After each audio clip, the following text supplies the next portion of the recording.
ുള്ള വലിയൊരു പണി ഇപ്പം എന്താ വെച്ചാൽ പേരിൻ്റെ അർത്ഥം നോക്കലാണ്. ഡിക്ഷണറി മുഴുവൻ തിരഞ്ഞാൽ അതിൻ്റെ അർത്ഥമൊട്ട് കാണൂല. കാരണം ഓല് നെറ്റിന്ന് കണ്ടതാണ് ആ സംഗതി.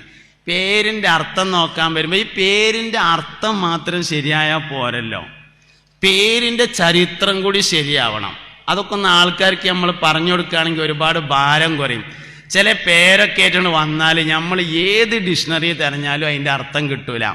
ഒന്നെന്താ വെച്ചാൽ ചിലപ്പോൾ അത് അറബി വാക്കന്നായിരിക്കില്ല, വല്ല പേർഷ്യൻ വാക്കുകളോ ഉറുദു വാക്കുകളോ കയറ്റിക്കാനും വരിക. എന്നിട്ട് ഏത് ഡിക്ഷണറി തിരഞ്ഞാലും അതിനർത്ഥം കിട്ടുക. എന്നാൽ പറഞ്ഞു കൊടുത്തില്ലെങ്കിലോ മോലിയൊരു അറബിൻ്റെ അർത്ഥം കൂടി അറിയില്ല എന്നായി, ആ ഒന്നിനും പറ്റാത്ത ആളുമായി.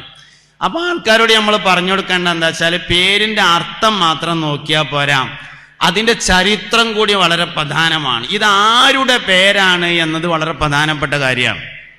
അബൂബക്കർ സിദ്ദീഖ് റളിയല്ലാഹു അൻഹുവിന്റെ പേരാണ് എന്ന് കരുതിയിട്ട് കുട്ടിക്ക് അബൂബക്കർ എന്ന് ഒരാൾ പേരിട്ടാൽ ഏറ്റവും ചുരുങ്ങിയത് ജോയിന്റ് സെക്രട്ടറി എങ്കിലും ആവും എന്നുള്ളതാണ് ചരിത്രം.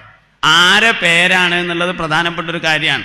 അർത്ഥം മാത്രം നോക്കിയാൽ പോരാ, അതിൻ്റെ ചരിത്രവുമായി ബന്ധപ്പെടുത്തുക കൂടി ചെയ്യണം. ബദരീങ്ങളെ പേരിട്ടാൽ ബദരീങ്ങളുമായി